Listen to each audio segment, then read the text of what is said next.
Good morning. This is the second time I'm trying this now because it didn't load up properly the first time. Welcome to Among the Whispers Provocation. So this is the spiritual successor to Conrad Stevenson's Paranormal PI, a game which I absolutely love, and I'm going to be making some videos on that shortly to go up onto YouTube, hopefully case by case. The game itself is not your average Phasmophobia ghost hunting game. I'm going to start the game while we talk because it does take a little bit longer to load up.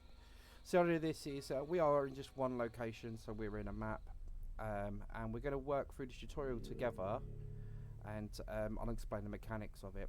So we're going to use the mouse to look around, WASD, and close all tutorials by pressing escape. Finally got everything set up. I should check my laptop and see if the client emailed me yet.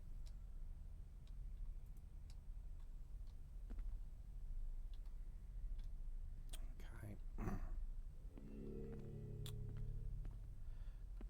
So anything with the blue line you can interact with, so we're going to press A, click on the email.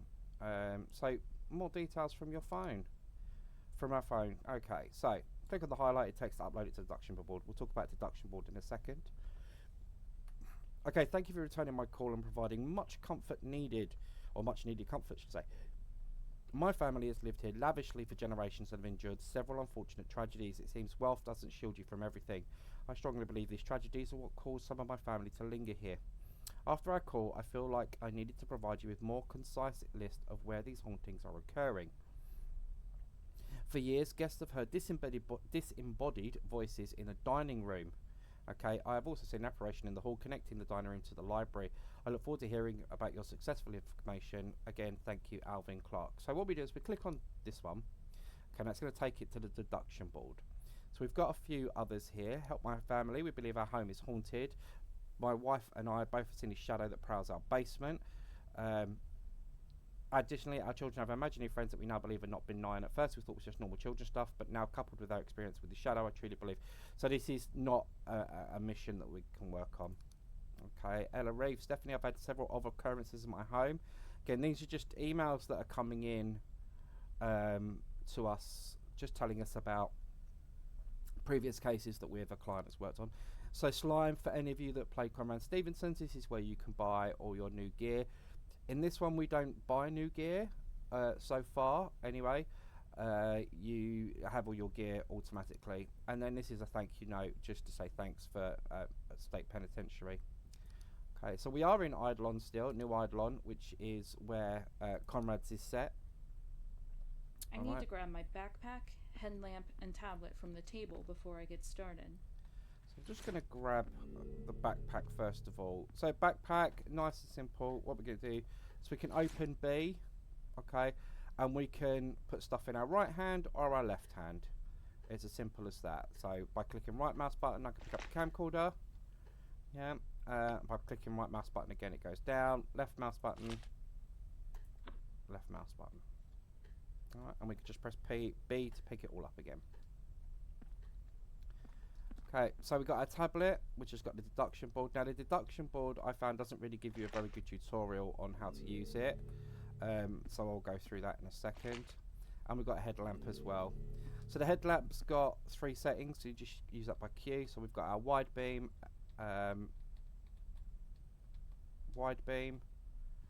it did have 3, a wide beam, narrow beam and red. So it looks like they've patched that, so it's just a normal beam and red lamp.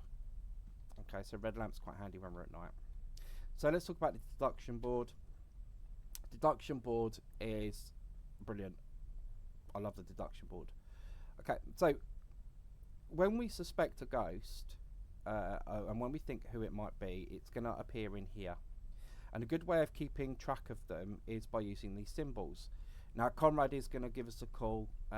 He does it after the first tutorial mission about how to keep track of who's who and what's what. Anything we record is going to come down here in terms of visual. Anything we record audio is going to come down here. And the archives, as we play through the game, we are going to find archives where we just take a photo of them and we take a photo of them, and it will be uploaded there. Then we've got our 3 different types. 3 different types of ghosts. Now this just breaks down how each one reacts. And as we get into provocations, it will become more apparent how that works. So if we go back to the laptop, there's a couple of things here to show you. So we've got a spirit blog. So this breaks down a little bit more about how the types work, and we've got our provocations. Now we can change them at any time that we feel like. So what have we got here? Anyone want to talk to me? Can you tell me your name? I know you were murdered. Well, we don't know anyone was murdered. So if we change it to show yourself, it becomes a visual. Clue. So we can take a photo of it and record it, anything like that. Fallen apple. So this is our ancestry tree. So this ancestry tree is going to come in real handy, and when we get to that point, I'll show you how that works. Okay, so if we go back to our deduction board slightly, we do have a dining room. It says that's where we've got to go, and if we click on that, it'll open the map. When it first came out, you could only see the floor you were on. You can now see all the floors available within the house. So we're going to go to the dining room, which is just to the left of us here. And let's close that down. I just want to check something.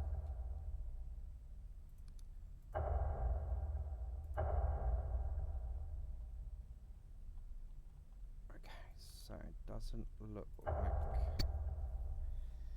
Yeah, we can't turn them off. Okay. So we're going to head over to the dining room. And this is going to take us through how to use each bit of our equipment. So we're going to start with that EMF meter. So EMF meter, standard kit for any paranormal investigator. Now this is where, when I first started playing, it completely threw me. Alright, and what it's asking us to do is to learn how it works. Okay, so what we need to do is find electrical things. So obviously a light is giving off an electromagnetic field. Yeah, so it's a plug socket. If we turn around, it's gone. Go to this plug socket, it comes back on. And we have to do that for the 3 plug sockets in the room. Alright, so we have to do that for all 3, which is over here. Yeah, learn what objects in the dining room activate the EMF meter, and this lamp as well. Okay, so we're going to just have a look around and see what items we can find that might set off the EMF. So that one as well. What else have we got? Okay, this is setting off an EMF. Don't know why, but it is. This one we already did. The lamp we did. The power socket we did. Now, unless they've changed it, it should disappear shortly.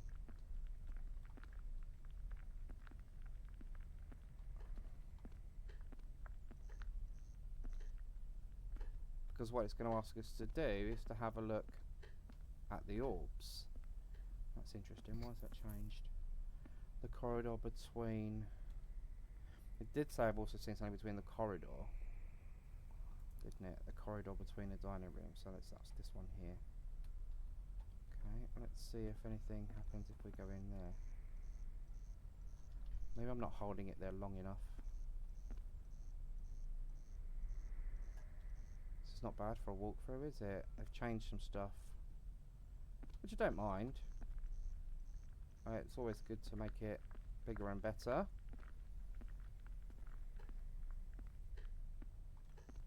There we go. Okay, so use the EMF around the orbs to find out what's paranormal. So we just wait a second, and the orbs will start to appear. Now we can see them in with our naked eye. Come on, where are you? There they are.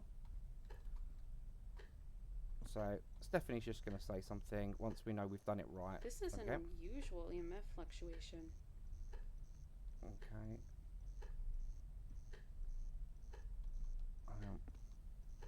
We'll know when we've done it right because she'll say something.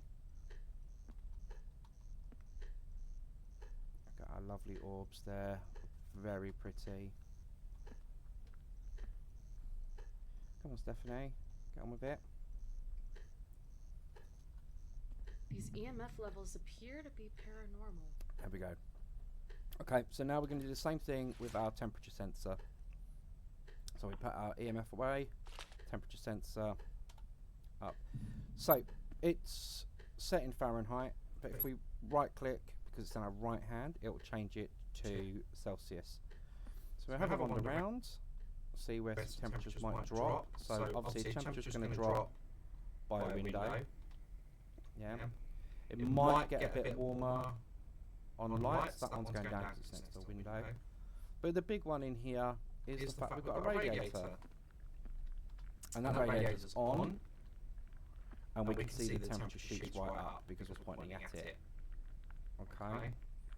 There we go. So that's obviously getting warmer. Fireplace should get cooler. Yeah, because it's a fireplace. Alright. So we're going to use temp sensor now around our orbs again. Ugh. Got the chills there for a second. Alright, and our orbs. She's going to tell us what's going on with those. We can see our lovely orbs. Very pretty game. Not something you would say for ghost hunting game, but just need to get the temperature to go down a bit more. It's just actually normal, says it. Come on, Danny, come. We have to find the right spot, that's anything. This temperature reading has to be paranormal. Okay. So laser pen is just dots. Anyone who's played Phasmo, it's just dots. Pick that up. So we're going to turn that on, and then this is going to show us how it now works. Okay, so we've got a child, great. So if we scan around, you will see it's green. However, when it hits, hello. When it hits something paranormal, it's going to turn yellow. Alright, so we have to do that a few times. Hi. Hi. Okay. So the ghost in the tutorial tends to be around here. Alright. And we're going to pop it down. So it's just a nice pop V to pop it down, and then it is Q and E to move it around, which is nice to change because it used to be Z and X, Z and C, sorry. So that's nice that they've changed that. And we're going to pop it down, so now we know it's there. So we'll be able to see if she walks through there, which is quite nice. Okay, so next, our EMF pod. So EMF pod, slightly different to EMF meter. The EMF pod is just going to allow us a constant thing. It's going to allow a constant feed of beeps, so we don't have to have our EMF meter out. So again, we're going to go and see, as you can see, that turns that on. Walk away, turns it off again. Turns it on, turns it off again. Turns it on, turns it off again. So the EMF pod is handy just to pop down around the orbs and see when they come back. Alright, so we're just going to pop it down next to the orbs, which I believe are about here. So when we do it in our left hand, we're going to hold the V until it comes up, and then we're just going to press V again. So when the ghost now walks through that, or some sort of spiritual energy comes through that, it's going to activate that. Oh, use your EMF pod. Alright, okay, got ya. Okay, so it actually wants us to do something with it. I think I might have broken it. Oh, no, we can press E, that's fine. We'll just turn it on, around the orbs, wait till it goes off. Okay, so the ghost's moved. That's not a problem. Come on, Ghosty. So we can see how that activates it. There we go. So where? So it appeared here, so we'll just pop it down at the end here anyway. For now, we can always move it. Oh, so it's just on my right hand now, so we just press V. Okay. Camcorder. Now camcorder's great. So camcorder will automatically record anything that it picks up. Okay. It will automatically pick up anything.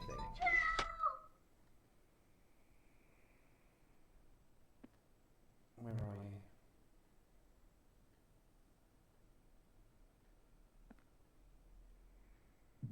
There we go. Okay, now we have something called manager mode on this. So by using manager mode, we're going to right click and hold it. Hello, Johnny. Hello. And we can play back what we've got. Oh, trying to get rid of that thing. Let's go back. And let's play what we actually caught. Let's see if we caught anything. So we actually caught a vision of her there. So we can upload that now to our deduction board. Okay, and we can delete it. So we now go back to 1. So what that does is that now puts that video scene into our deduction board. So it means we can go back and have a look at it at any time. So we're going to close it down, and then we're going to just pop this in the corner, just so we can constantly record, because it does record automatically anything that you see. Okay. So it does tell you that you should have your hands full. We're doing so. We're going to do our camera in our right and our recorder in our left. So the camera is pretty much what it says on the tin. It's a camera. Yeah. Left mouse button is our recorder. So we want to pick up some weird noises. If she screams again, when we talk to them, anything like that. Okay, so there was nothing there.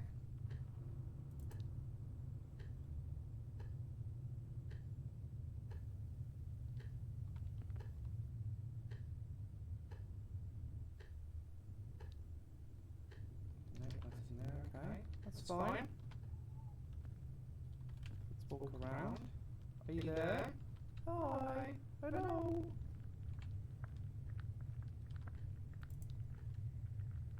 Okay, that sounded like footprints to me, or footsteps.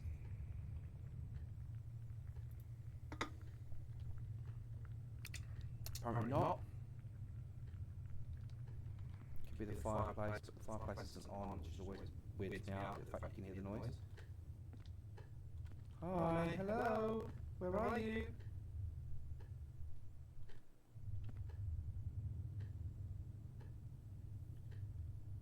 So a lot of this game is just about waiting.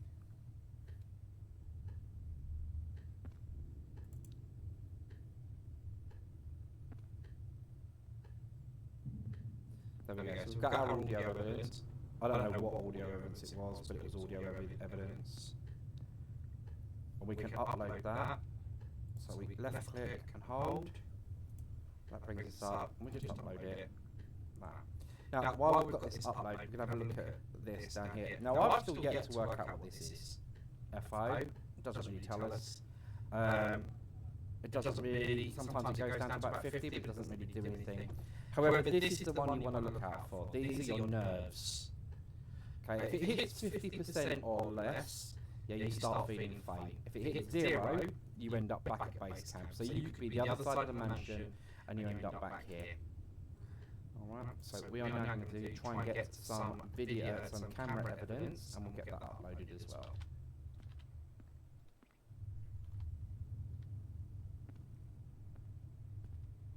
Has we had any more movement? So according to this, it's picked up 2 lots of paranormal activity, so we'll have a look at that in a minute. The camera moved, or the glasses moved, which is nice. So we'll upload that as well. So same way, right click and hold, and we upload it. Just please use the upload button down there. Okay. I'm going to have a quick look at what we've caught in here, and we're going to start using provocations. So provocations in this game are... Okay, that's not a problem. We'll deal with you in a moment. So provocations are something you can say to the ghost to make it appear. It can speak to you. It can tell you what you need it to tell you. There's something she was wandering over there. Not worried about that one. And then that was us on Steve taking photos out. So we'll delete all of those. Lovely, and we'll pop this back down. So it looks like she's over here, which is fine. Sometimes she'll appear here actually, so we'll just pop that down. Okay, and we're going to start using our provocations. So, the way I like to provocations is I like to have my recorder in my left hand straight away. Yeah? And your parabolic mic. Yeah? Now the parabolic mic is just going to make things clearer to hear. Alright, so provocations. As provocations, as we play through the game, the provocations will become easy to use. But essentially they're your way of speaking to the ghost. Are you there? Who are you? How did you die? All that sort of stuff. So, first thing we're going to ask is just like, is there anyone here who wants to talk to us? Now the meter will fill up, and you want to hit it when the hands go white. Okay, and then we're going to check our watch to see if it's working. So when this little dot comes up, yeah, it's going to show us that something is working. Alright, there we go. So she's chucking stuff about, she's pretty miffed. Yeah. So we're going to just collect some more evidence. So what did you enjoy in life? Now this is an important one, because what we need to do is ascertain what they did in life, things they enjoyed, because that's going to come into play with our deduction board. What did you enjoy in life?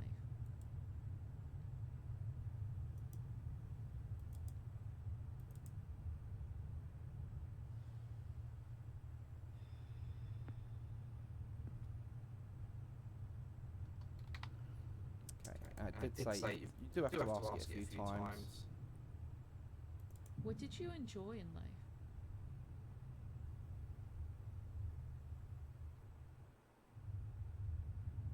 And there she is. Oh, typical. Every time.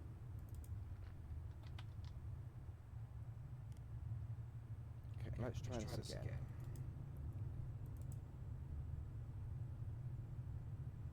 What did you enjoy in life?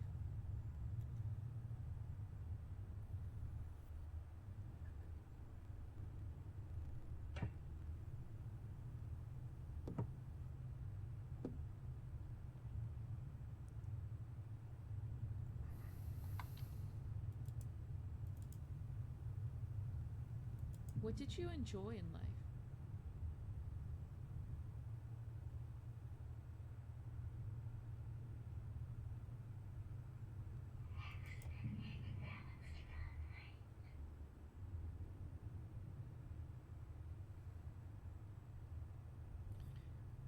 Okay, so we've got a recording there. What I'm going to do is upload that straight to our... I'm going to upload those straight over to our...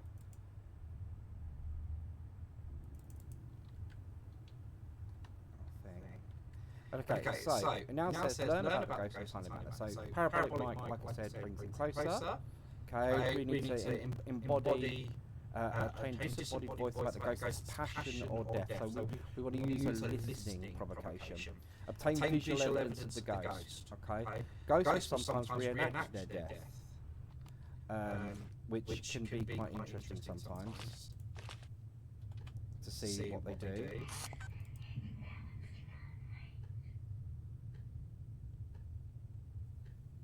I don't know what she said there, but we'll look it up on the computer. It's quite difficult to understand them sometimes. So we are going to use a provocation of show yourself to me. Show yourself to me. We're going to wait for her to appear. There she is. Hi.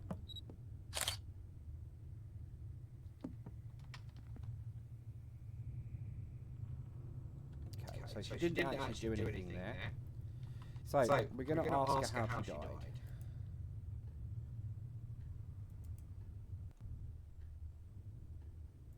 How did you die?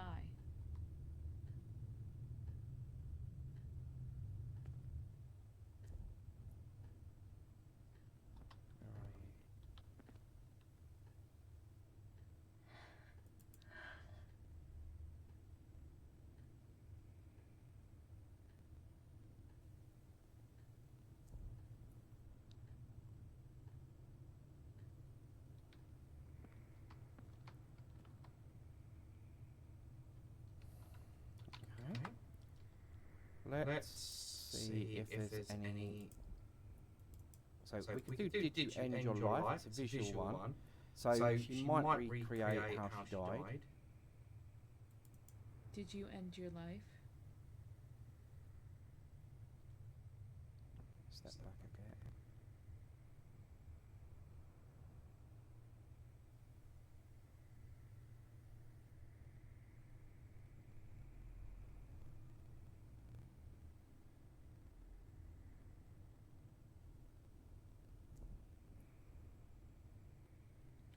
Okay, so she's over there.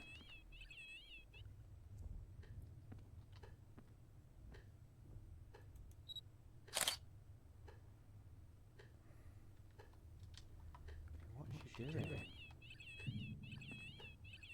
The ghost is now level 5. Okay. Once she takes a certain amount of evidence, the ghost will increase in level. Once you get to level 5, you can tend to get most of the information. So, what's keeping you here? Is anyone here? Do you want to leave? Tell me when you die. Did you end your life? Let's try that one again. Did you end your life?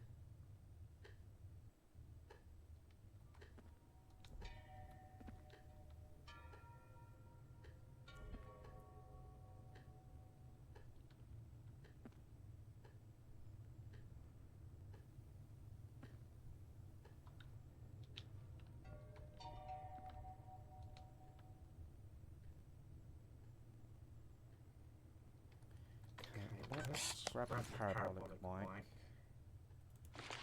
and do that, because that's asking us to. Well, that's okay, Giz. So what's she doing? What's she doing?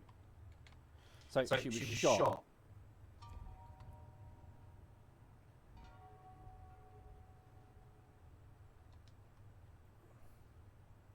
So she's suicide. Shooting by suicide. Okay, cool. Okay, as you can see, the ghost will recreate death. You can take a photo of it, but sometimes you need to work it out yourself. And last but not least, we're going to just get some. What did you enjoy in life? That'll do. What did you enjoy in life?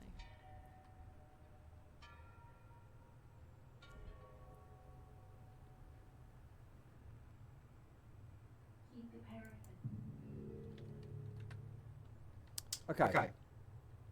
So let's put these away.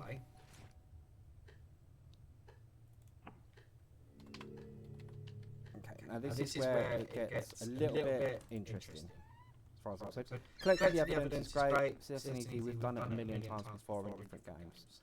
However, this is where it really gets fun. Okay, so we're going to go into Fallen Apple, and this is where we talked about the family tree. Okay, and this time we've only got 2, first generation, second generation, should make it quite easy.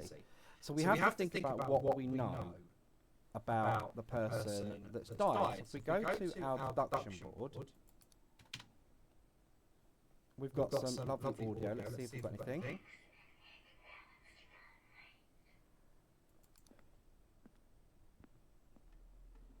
Okay, that was just footsteps, so we can delete that. Okay, and what we need to do is something I didn't do, is I didn't upload that last voice. So let's hopefully make sure it's still there. So we'll upload that one. We can play them back. Okay.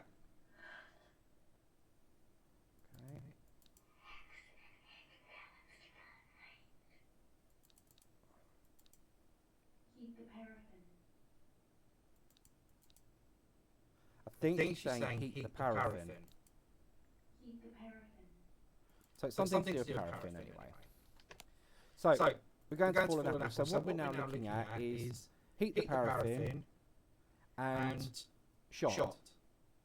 So now we need to work out who it is. So we go into one, Ida Grant. Okay? And we've got two things. We've got what they're allowed to do. So for this is coffees. So a hairstyle brings beauty is not possible for. So if it's white, it's something that goes to say. Okay? And a death notice. Natural death. So we've got natural death, so that's not her. Okay? Chester, well, we know full well it's a female because of the ghost model. Ethel, a death submerged in prosperity. Let's have a look. Authorities, so whose body was found in the swimming pool. Ethel's unannounced disappearance, so we scan through basically to see what's going on. Let's make sure that drowning. We know that wasn't drowning, so it's not her. Marie, death notice. Natural death, so we don't worry about that. Claude is male. Okay, Betty, let's have a look. Lyford, pampered, stress ends in death.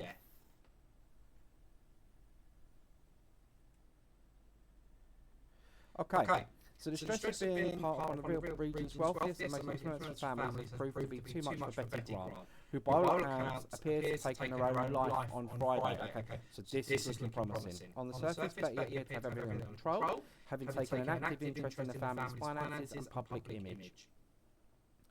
Among other concerns for years, she managed it all diligently and skillfully, cultivating around herself a general perception of a shrewd and level-headed administrator.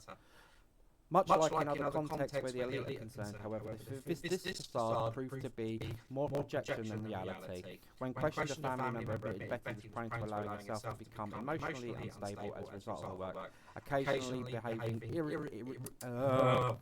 irritably and depressed, or as if depressed in private. While the family expected Betty would eventually make it through that state and carry on the business as usual as she always had, it appeared that the toll had finally reached the breaking point on Friday evening.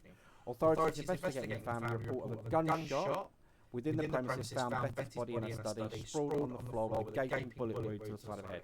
Well, as we saw in the ghost's death, she was doing that. With the firearm laying nearby. They have obviously conclusively stated it was suicide based. So that adds up. So let's have a look at candles. Candles. Okay. Heat the paraffin. So yeah, primarily her choice was paraffin. Okay, so it is Betty. Okay, so what we'll do is we upload Betty to our deduction board. Okay, and now we go back to our deduction board. Okay, and we start putting in our symbols. So we're just trying to put everything together so that we know what everything is. Alright?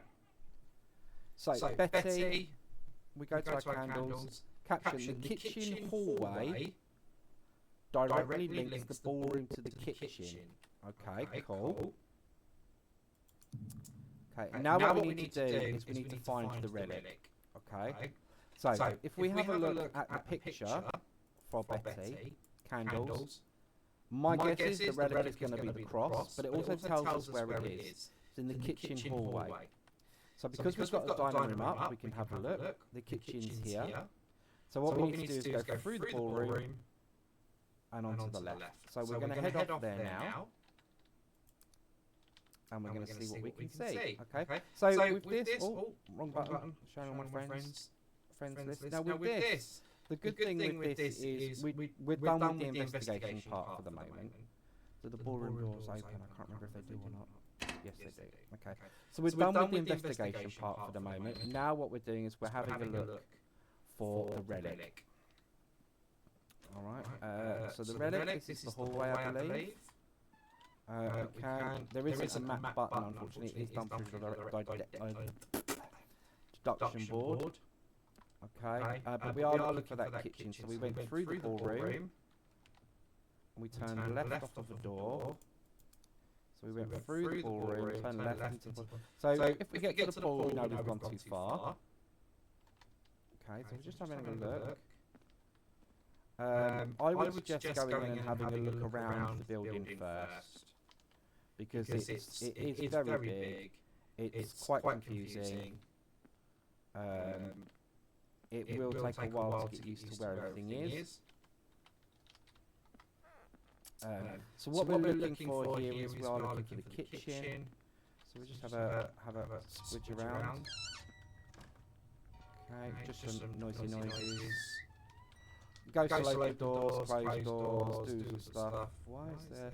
So okay, so this will be the dining room again. If we go in, there's the dining room. So according to our map, the kitchen should be directly opposite the dining room. So here's the dining room. We've got to go through here. And the kitchen's that far back.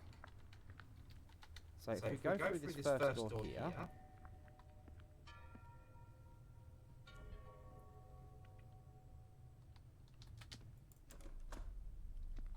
ignore this one, and we're going to keep going. So there's a lift. Now we don't really want the lift, but we don't want to go downstairs, and we don't really want to go upstairs. So what's this room? Okay, so we carry on down here. Now remember, we're looking for the cross. Okay, this looks like it could be promising. Here's the kitchen. Okay, so here's the kitchen, and we need the hallway that connects them. So we can have a quick look in the kitchen. There isn't anything there. So what we're going to look for is a way of getting in. Now, there's another door here. So we'll have a look through here. This is a bathroom. Okay, lovely. We know this doorway is the corridor, is the hallway. So we have a quick look, kitchen hallway. There isn't a cross. Wow, I didn't turn around. So here is cross. Okay, so one of these things on this table here is going to be a relic, and you'll know when it is because it'll turn colour. And it's the candle. So we're going to put the candle up. Oh, he says. Come on, pick the candle up. There we go. Okay, we're going to put the candle up. And now we're going to head back to... we're going to head back to the dining room. Okay, so here's our ballroom. So here's our ballroom. Yeah, whatever. Okay. So now what we need to do is to have a look at what sort of ghost it might be. Okay, so we're going to do that in base camp, so that by the time we go into release the ghost, everything's going to be lovely jubbly. So, we've got three different types. So we've got a visual, the weakest residual ghost will manifest among a floating mist with no visual source. As the ghost strengthens, the mist will obtain a humanoid form. The most powerful residual ghosts are fully manifested, transported, desaturated beings. Weak residual ghosts will produce out-of-place audio. Class A EVPs are easy to obtain from residual. Weak residual ghosts will produce no more than 4 micrograms and drop the temperature a few degrees. So a 4 microgram, or what we mean between that is obviously the EMF. Residual ghosts will not interact with you. Okay? Stronger residual ghosts affect the environment. Significantly enough that small objects appear to float. Other specific provocations when holding a lit smudge stick will increase residuals activity. So she could be a residual. Shadow manifests more frequently, but often dismissed as just shadows. Sometimes they will rush at you, often it seems they're toying with you. I don't think it's that one. It could be intelligent. Okay, weaker intelligent ghosts produce orbs. As they increase, they get better. While manifesting, intelligent ghosts will glow slightly. The strongest intelligent ghost is fully corporeal and often confuses this intelligence. So she was pretty good. She started talking to us. We drop the temperature. We'll peek and hide around corners. They will have toss objects around the room. So I think we've got an intelligent ghost here. Alright, so we're just going to mark that as intelligent. Alright. Now what we're going to do is we're going to go back to the dining room and we're going to use Jacob's ladder. So this is a new piece of kit that has been introduced to Conrad Stevenson's world, shall we say, and it's this piece here. Okay, now what we can do is we hold our manager mode, and our residual is at 20 kVs, yeah, but we can change it by clicking on the different ones. And what we're looking for is there'll be electrical sparks coming up here, but an electrical spark that pops off the top. Alright? So we'll close it down, we'll turn it on, and as you can see, nothing happens. There we go. If it is a residual ghost, it will pop at the top. Okay, so probably not a residual because it's not doing anything. We'll have a wander around because we want to see where the ghost is appearing. And nothing's happening for it there. Okay, so what we can do is we can. The good thing about this is we don't have to actually load it up. There we go. Did we see that straight away?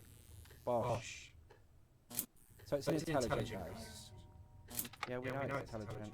We know you're intelligent, so there we go. We've selected intelligent, which is what we thought it was. Okay, so we turn it on, and we're going to pop it down. Yeah. Now, when we release the ghost, you don't want to stand too close to it. You want to be stood a bit further back. Okay, and we're going to start that release process now. Now we need the name, which we know is Betty Grant, her hobby, and how she died. So her name's Betty. I would like to acknowledge the presence of Betty Grant. Lovely. So that's the first one. She was a candle maker. This candle has a subtle cold throw, although I enjoy more fragrance. What do you think? I'm sure you know a lot more about candles than I do. And then last but not least, she was suicide with a gun. And you can see her here. To learn you took your life and help wasn't available. I can't imagine the pain you felt contemplating your decision as your finger wrapped around the trigger. Your family didn't understand how badly you needed help. That was in the past, and we can heal now. Your family loves you and wants you to be at peace. Let go of your pain and allow yourself to pass on. And there goes Betty. So Betty's now been released. Okay, and then to end the mission, all we do is we call it a night. I think we were going to faint at some point there. Where are we? I know 100%. And all you do to finish the night is just go through the door. I'm glad you're at peace now. Alright? We get some achievements, tragic deaths, hobbies. We're going to get some new things coming up, how many evidence we found, all this sort of stuff. Alright? And it goes back to the main menu. So I hope you all found that interesting and helpful. If you want to see more, then let me know. I'm quite happy to keep playing Among the Whispers Provocation. It's an amazing game. And like I said, if you like Conrad Stevenson's, this is the one for you. Alright, so yeah, hopefully, as I say, you guys have learned something there, and it's going to make the game a bit easier for you. Take it easy, see you later. This is Paul Playing Games, signing out.